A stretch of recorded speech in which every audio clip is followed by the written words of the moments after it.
বাইরের ওয়েদারটা যে কী চলছে আমি নিজেই বুঝতে পারছি না। কখনো মেঘ করছে, আবার কখনো রোদ। বৃষ্টি তো হচ্ছেই না, উল্টে হাওয়া দিয়েই চলে যাচ্ছে। কিন্তু একবার যখন মন করেছি খিচুড়ি খেতে, খিচুড়ি তো আমি বানাবোই। প্রথমে কড়াতে সর্ষে তেল দিয়ে একটু আলু আর গাজর ভেজে নিচ্ছি। আপনারা চাইলে নিজেদের পছন্দ মতো সবজি অ্যাড করতে পারেন। ওই তেলেই গোটা গরম মশলা, জিরে আর তেজপাতা ফোড়ন দিচ্ছি 1 বাটি মুগ ডাল। এরপর দিচ্ছি 1 চামচ আদা বাটা, জিরে গুঁড়ো, ধনে গুঁড়ো আর নুন।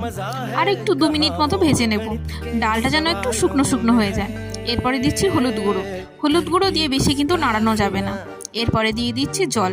আমি এখানে 1 বাটি ডালের জন্য 1.5 লিটার জল ব্যবহার করেছি। ঢাকা দিয়ে 10 মিনিট ফুটতে দিলাম। এরপরে আমি নিয়েছি এখানে গোবিন্দভোগ চাল, ওই আগে থেকে ধুয়ে রেখেছিলাম, দিয়ে দিলাম। আর দিয়ে দিলাম সবজি। আবার ঢাকা দিয়ে 15 মিনিট মতো ফুটতে দেব।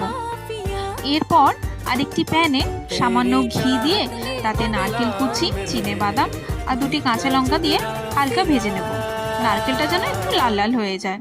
এরপরে ওই ভাজা নারকেল এবং চিনাবাদামটা খিচুড়িতে দিয়ে দেব।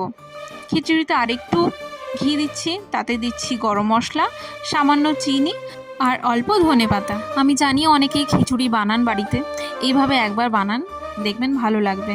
খুব কম মশলা দিয়ে রান্না হয়েছে আর একদম মনে হচ্ছে যেন ভোগের খিচুড়ি। আর তার সঙ্গে ছিল আলু ভাজা, বেগুন ভাজা আর পাঁপড় ভাজা।